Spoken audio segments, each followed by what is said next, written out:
Takže dneska se podíváme na soubor textů, které mluví o něčem, no na první pohled úplně obyčejném. O řemeslníkovi. Kapající kohoutek, polička, co se už týden kymácí, myslím, že to všichni známe. Přesně. Ale my se dneska ponoříme do toho, proč něco tak všedního, jako je přivrtání jedné poličky, může vyvolat tak neuvěřitelně silné emoce. Ano. A ty zdroje, které k tomu máme, nám dávají vlastně všechny dílky skládačky dohromady.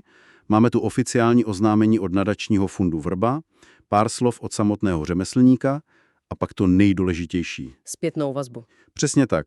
Zpětnou vazbu od lidí, kterým pomohl. A právě v tom, jak to do sebe zapadá, je to celé tak fascinující. Tak pojďme na to. Srdcem té služby je pan Miroslav Jílek, šikovný řemeslník.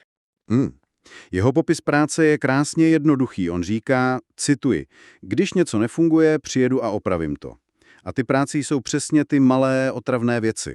Posekat trávu, opravit zásuvku, sestavit skříň, žádné velké rekonstrukce. Přesně. Nic velkého. A právě v tom nic velkého je ten první geniální postřeh. Ty zdroje zdůrazňují, že jde výhradně o drobné opravy. Což je vlastně protiintuitivní, že? Úplně. Cílem je odstranit ty malé každodenní zdroje frustrace. Ty, co narušují ten pocit, že je doma všechno v pořádku, v bezpečí. A které se hromadí. A člověk na ně nemá čas ani sílu. Přesně. A teď se dostáváme k tomu, proč je ten dopad tak obrovský. Tyto opravy totiž nejsou pro každého. Dobře. Služba je dostupná každý čtvrtek a pátek, a to po celé České republice. Aha. Ale, a to je to klíčové, je výhradně pro ovdovělé klienty nadačního fondu Vrba. A jsme u toho. Takže máme drobné opravy, které řeší každodenní frustraci, ale ten klíč je v tom, komu je ta služba určena. Ano, s tím zacílením se ta služba dotýká něčeho mnohem hlubšího.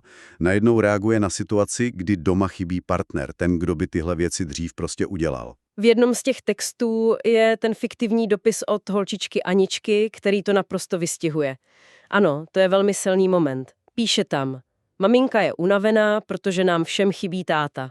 Ten dokázal opravit všechno. A v tu chvíli si člověk uvědomí, že se tu vlastně vůbec nebavíme o řemesle, že? Vůbec ne.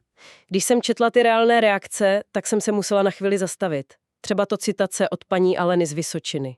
Ano, tu mám taky podtrženou. Byl pro mě jako anděl z nebe. To je přece něco, co by člověk neřekl v hodnocení opravy zásuvky. Co to o té službě skutečně vypovídá? A to je přesně ono. V té jedné větě je celé jádro věci. Neřekla skvělý řemeslník, řekla anděl.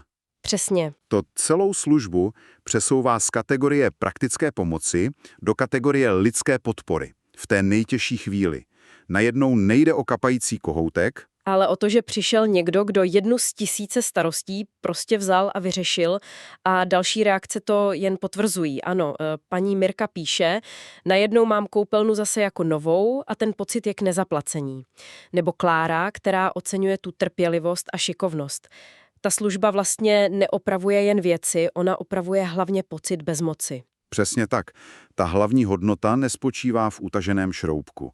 Jak ty texty opakovaně zdůrazňují, přináší klid a pocit jistoty. Což je přesně to, co v takové situaci chybí nejvíc. Pro lidi, kteří řeší nekonečný seznam úkolů, děti, práci, úřady a hlavně vlastní smutek, je možnost opravy nechat na nás obrovskou psychickou úlevou, takže když to shrneme.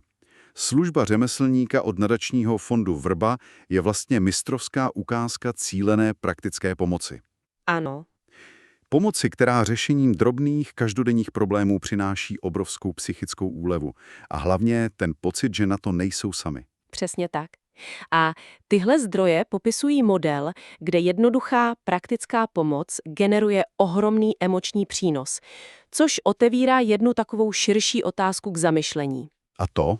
Jaké další, zdánlivě úplně obyčejné a praktické služby by se daly navrhnout tak, aby neposkytovaly jen to funkční řešení, ale především smysluplnou lidskou emocionální podporu lidem v těch nejtěžších životních chvílích?